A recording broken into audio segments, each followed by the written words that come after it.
Hello everybody, back again. Today we are at back on the Perkiomen Railroad, or actually modern day, it's the Perkiomen Trail. To those of you who don't know, most of the Perkiomen Trail is built on remains of the Perkiomen Railroad.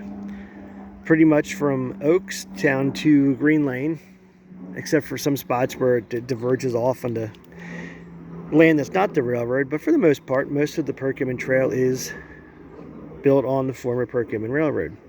From Oaks to Green Lane is the trail. Green Lane to Pennsburg is just abandoned, not being used for anything. From Pennsburg to Emmaus is currently being used by the East Penn Railroad. I may have mentioned in earlier videos that the railroad was, after some delay and change of plans and delay and everything else, the Perkiomen Railroad was actually established in 1865 as the Perkiomen Railroad Company. 2 years later, in 1867, construction began of the railroad. By 1869, late 68, 69, some reports differ, the railroad reached Schwanksville. By 1872, the railroad reached Green Lane. The section right here that we're in right here is actually the part that actually was probably completed around 1871. Considering the railroad reached Green Lane in 72, it'd be a safe bet to say that this was completed probably 1871. It's hard to tell because a lot of the line was kind of being worked on at the same time. You know, different sections of completion, etc., etc. So, as you can see, that goes towards Green Lane. That goes towards Schwanksville. So, you're probably wondering at this point, where am I? Well, I am in the former site of Kratz Station. Kratz Station once sat right in front of where we're looking. Got a picture of it here. I'll show you the picture.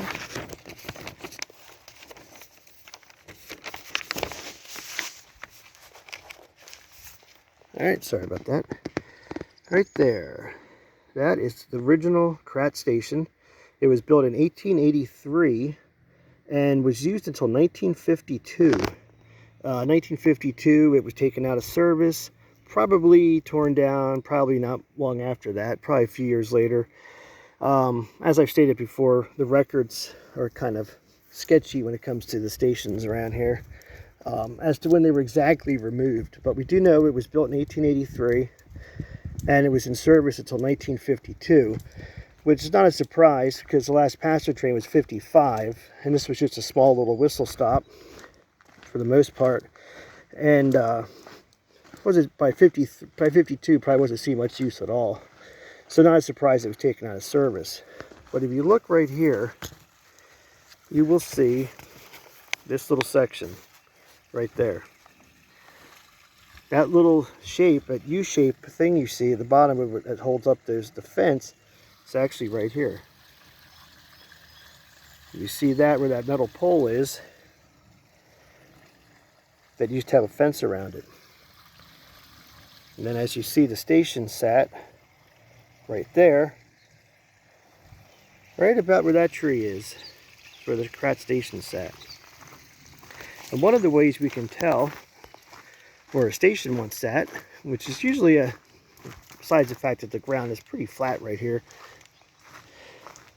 I bet if you walked around here with a metal detector, you'd probably find something pretty cool. But a lot of times, if you notice where a former station used to be, if you notice here, I should get a pointer. You'll see right here, that is a semaphore pole. The base of that semaphore pole is right there. Now that has a metal pole. They were later made out of metal. Earlier on they were made out of wood. Later they were replaced with metal poles. Most times the semaphore pole was actually located at the corner of the station. So you can tell how this was adapted later on right here was the base where the ladder went. Now, if you ever see a semaphore pole, and you can always tell it's a semaphore pole and nothing else, if you look nearby, you see a second plate, and you'll see right here, where is it? Right there, right there. Those were what's left of the stairs. They had a little skinny metal ladder type thing that would go up, that would attach to the pole, so the maintainers could climb up the pole and change bulbs on the newer ones. Older ones, they would maintain, you know, the pulley lever for moving the arms up and down on the semaphore pole. So that semaphore pole base is right in here. So now if you look, there's a sign post. That's a wooden post. That may not have been put in concrete yet, the sign here. But oftentimes, when you walk around the Perkiomen Trail or along any old railroad right away, you will find a lot of cement bases. Oftentimes there were whistle posts for the engineer to hit the whistle for the crossings. Sometimes they were no trespassing signs. Sometimes they were mile marker signs. There's a lot of different signs along the railroad. One of them also, which is right in here. I've seen it 100 times. Now that I want to show it on video, now I can't find it. I think it's down here. It's funny when you look for something that you've seen 100 times, then when you go to show somebody, you can never find it.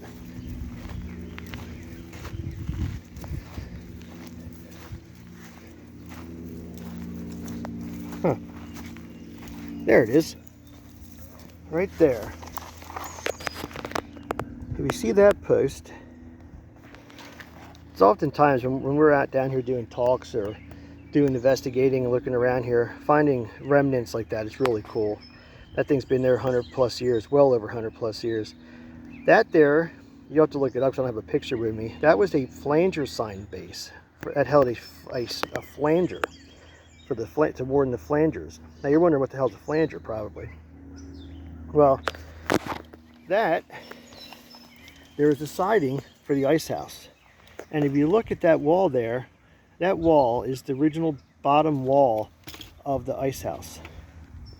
I'll get more into that in a minute, but what you're looking at right there used to be this. And there was a siding that went into it to pick up the ice. Well, at sidings, you have switches to switch the train onto the siding. And part of the switch is called a point.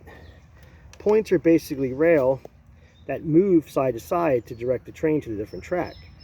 Well, if you have a snow flanger plow or any kind of snow plow, and you're plowing on the train and you're plowing it down the track, and you have those tips, they're called points. Sometimes the plow could catch the points. And if you catch the point with the plow, you would damage the plow or you would damage something, more than likely. So what they did was they had a sign. It was a black triangle. If you look it up, you look up flange post or railroad flange sign, you'll be able to see it. What it was is it was basically a black triangle.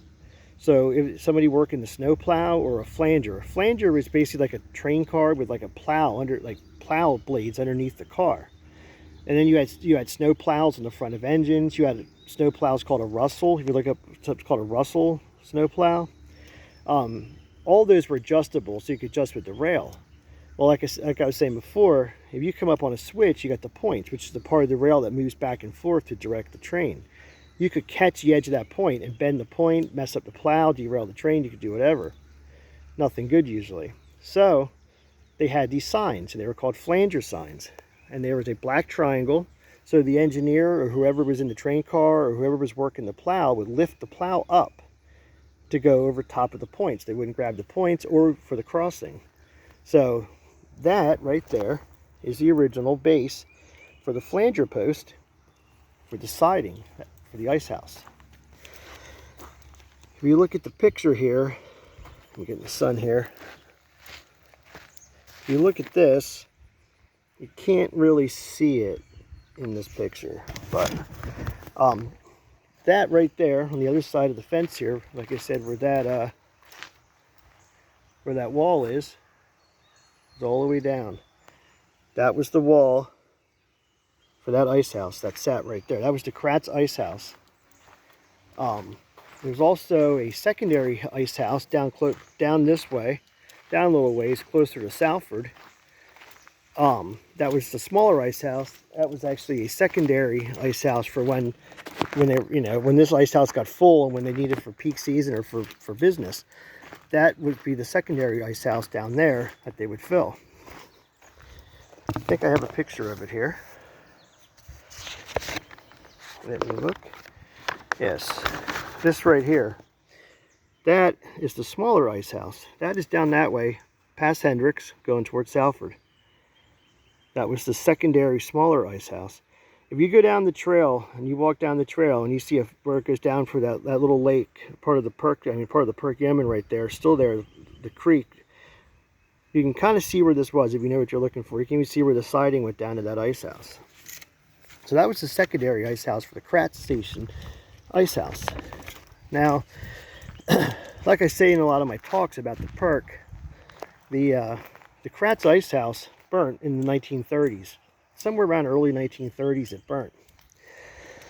The way it burnt was because of a steam engine that was in the siding and it was pulling out, and I guess the firemen either turned on the blower or shoveled some more coal on it or got on the throttle, and cinders flew out of it and landed on the roof of the ice house and caught the roof of the ice house on fire. The reason you know that is because the Kratz Station here, I think, was 10 by 17. Even though the Kratz Station was a small station, it actually had a station agent. A lot of smaller ones did. They were what was called whistle stop stations. But the Kratz, even though it was a small station, because of the traffic for the ice house, it actually had a station agent in there. And the station agent in the Kratz Station saw it happen. He saw the smoke and the embers kick up out of the stack and saw it land on the roof of the ice house.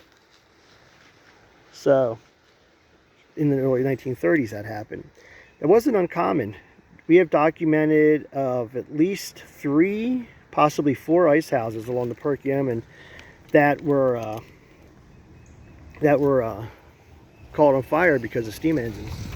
Actually, a lot of ice houses burnt along the Perk. Well, actually, I shouldn't say a lot. We know of 4. We know of at least 3 that were proven to have been started from a steam engine.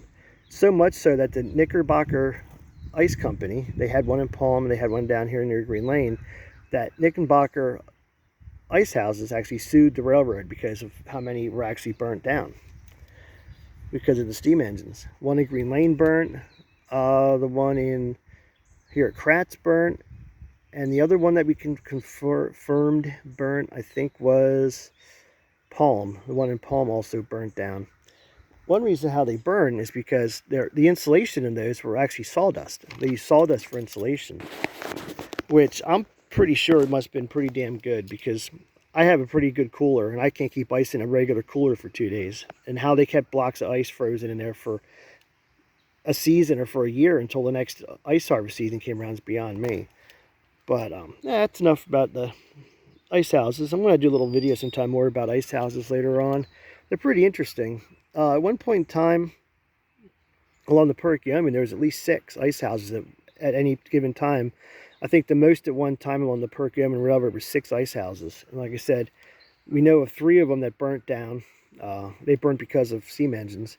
There's another one, we've heard rumor of another one that burnt, but I never really found any confirmation. But the one in Palm, the one in Green Lane, and the one down here in Kratz, they're all ones that burnt. And it's because of steam engines. And same thing with Green Lane. Someone at the station saw the same thing happen that happened at Kratz. So, back to Kratz Station. Like I said, Kratz Station, it was a smaller one. It was basically more of a whistle stop size station, but it actually had a station agent.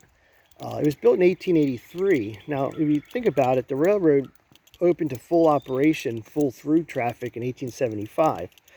It was completed in 74, but because of the Dillinger Tunnel not being finished, the railroad didn't The railroad didn't fully operate all the way through until 1875. The odd thing is a lot of the stations along the Perk weren't built until the 1800s, early 1800s. Most of that is because in the earlier days, I mean, actually some of them like Swanksville, I forget now. Again, like I always say, as much as I know this, when it comes time to pull out random information I wasn't planning on, I sometimes draw blanks. I don't want to give any wrong information, but the larger towns and the larger stations were the ones that were built first. Some as far back as 1871, when the line was still being built. Some of the smaller ones were built later on, I guess as needed, when they realized traffic was picking up and they needed smaller whistle stop and population increased and buildings increased along the line, such as this one, 1883. Hendricks was built, I think, the same year in 1883, which is Hendricks Station's right down the road, and that's another story for another time. But Hendricks and Kratz, a lot of the smaller ones were built in the 1800s. Some of the larger ones in the larger towns were built earlier on, because that was basically, like I said, as needed. So, I got asked that question one time. We were talking about stations, and somebody asked me, like, well, why were some of the stations built in the 1880s and the line was completed in 75? Well, they may not have needed it. I mean, the houses weren't built up enough, and there wasn't enough population for these whistle stops or smaller stations. So that's why some of the larger ones were built first. It's also interesting to note is how, like I said before, a lot of the stations kind of disappeared. Like, we don't have a lot of exact data as to when they were taken down. But it's always interesting. You think about travel, how travel was back in the day. The Perkiomen Railroad in its entirety was 38.5 miles long. Well, there was at one point 28 stations at its peak. So you think about that, 28 stations and 38.5 miles. That's pretty crazy. I mean, there's places where some stations are, you can look and physically see the next station. So it's no wonder why some of them faded out, you know, sooner than others, because it's, you know, what killed off the stations, what killed off passenger trains. Better, affordable, reliable transportation. You didn't need to go 2 miles down the road. You weren't taking a train. So that's going to be something else. I think I'll get on to another video sometime. So anyway, I thank everybody for checking this out. I figured I would do a little video about the Kratz Station, and hope you learned a couple things, and I will see you next time.